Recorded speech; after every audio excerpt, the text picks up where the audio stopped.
あなたは地頭の良い人と聞いて、どんなイメージを思い浮かべるだろうか。仕事ができる、物事を素早く理解できる、問題解決が得意。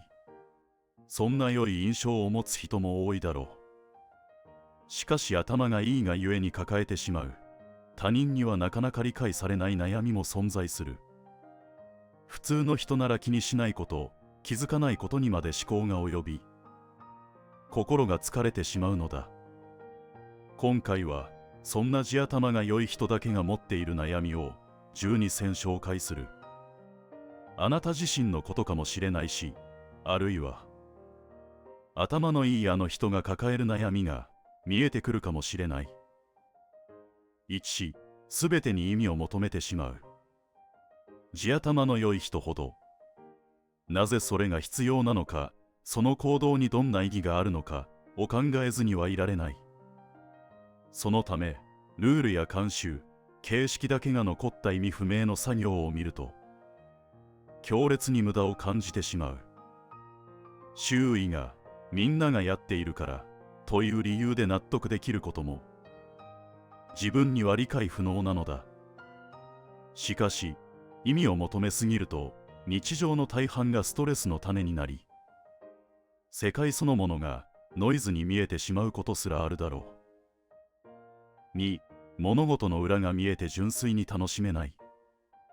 映画を見ても、これは制作側の都合だな、と分析が働いてしまったり、人間関係では、この人はこういう立場だからこの発言をしたのだろうと言葉の背景にある立場や利害が浮かんでしまったり、本来なら没入したい場面でも頭のスイッチが勝手に入ってしまい、心から楽しむという感覚を味わえない。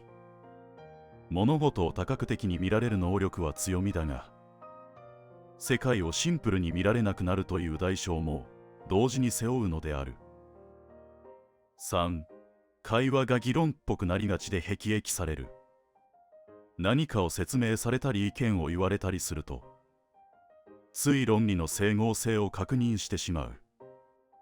疑問点があれば無意識に突っ込んでしまい、話がいつの間にか議論の場のようになってしまう。本人はより正確に理解したいだけでも、相手からすると攻撃されたように感じることも多い。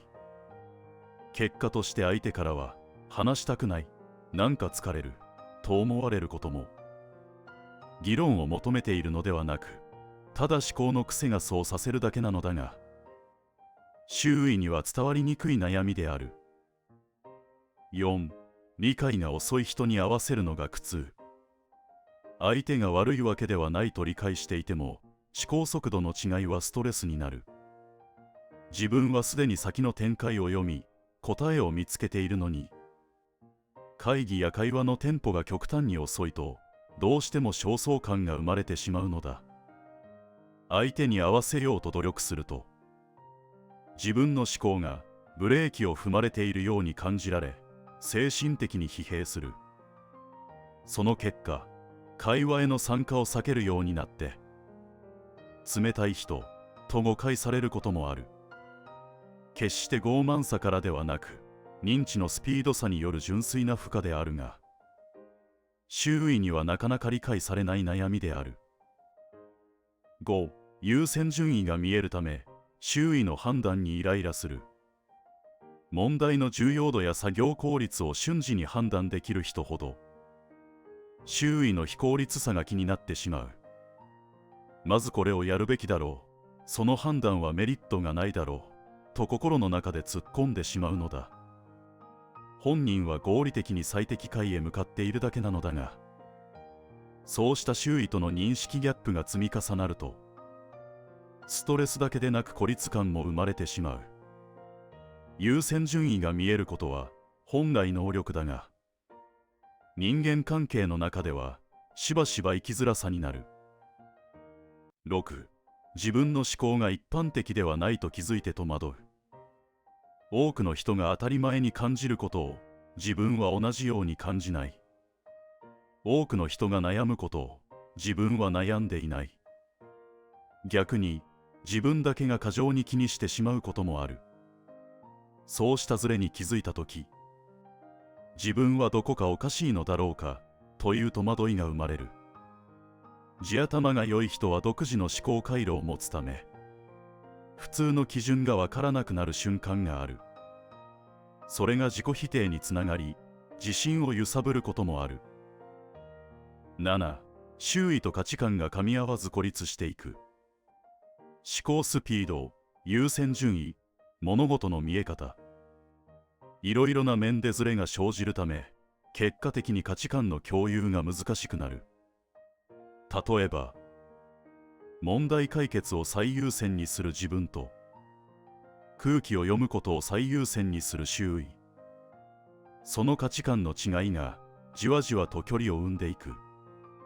しかしこれは相手を見下しているからではなく、ただ単に同じものを見ても解釈の仕方が違うだけなのだ。しかしその違いが蓄積すれば、人付き合いも億劫になり、孤立が進んでいく。8. 相手の意図が透けて見えてしまう。地頭の良い人は会話の最中でも情報のつながりや文脈の流れから相手の本音や狙いを瞬時に推測してしまう。こちらを持ち上げて探りを入れてるな、これは後で頼み事をするための前置きだな。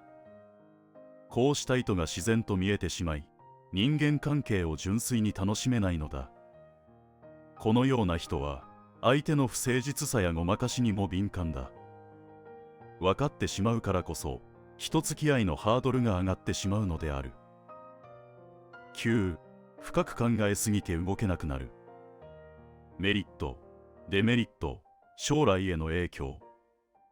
地頭が良い人ほど考慮できる変数が多い。そのため些細な行動であっても最適解を追求しようとしてしまい、逆に動けなくなる。もっと良い方法があるはずだ。今動くのはリスクだ。そうした思考が頭から離れず、チャンスを逃してしまうこともある。思考力の高さが行動のブレーキになってしまう皮肉な現象である。10. 期待値が上がり続けてしんどい。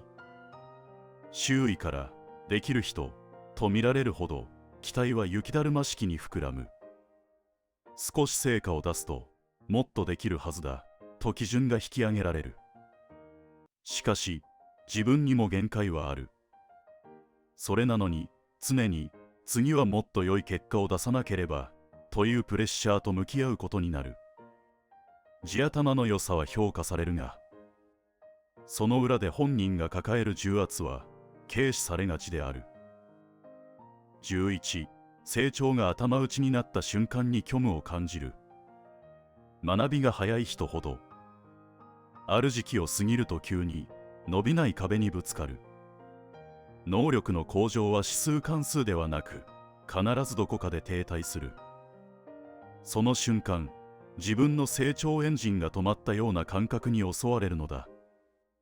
この先何を目指していけばいいのか、もう自分はこれ以上伸びないのか。そうした虚無感が押し寄せ、モチベーションが大幅に低下する。地頭が良い人ほど成長への欲が強いからこそ、この喪失感は深い。12. 可愛げがない、冷たいと思われやすい。論理的に話す、感情より事実を優先する、無駄なことを嫌う。こうした特徴は本人にとっては自然な思考様式である。しかし周囲から見ると可愛げがない、冷たいやつだと誤解されやすい。実際には心が冷たいわけではなく、ただ合理的な選択を重ねることで感情が表に出にくいだけなのだ。ところがこの誤解が積もると、距離を置かれたり孤立したりする原因にもなる。能力が高いがゆえに人間関係の難易度だけが上がってしまうのである。地頭が良いということは確かに大きな強みである。しかしその裏側には普通の人には見えない悩みやストレスが静かに積み重なっていく。理解が早い分他の人が気づかないことまで拾ってしまったり、周囲と噛み合わず孤独を感じやすい人も多いだろう。だが裏を返せば、それだけ繊細に世界を捉え、深く思考できる才能を持っているということでもある。大切なのは、その才能を生かしつつ、自分の心を疲弊させない方法を少しずつ見つけていくことだ。地頭の良さは、周囲に合わせて鈍らせるものではなく、むしろ自分の人生をより良くするために使うべき道具なのだ。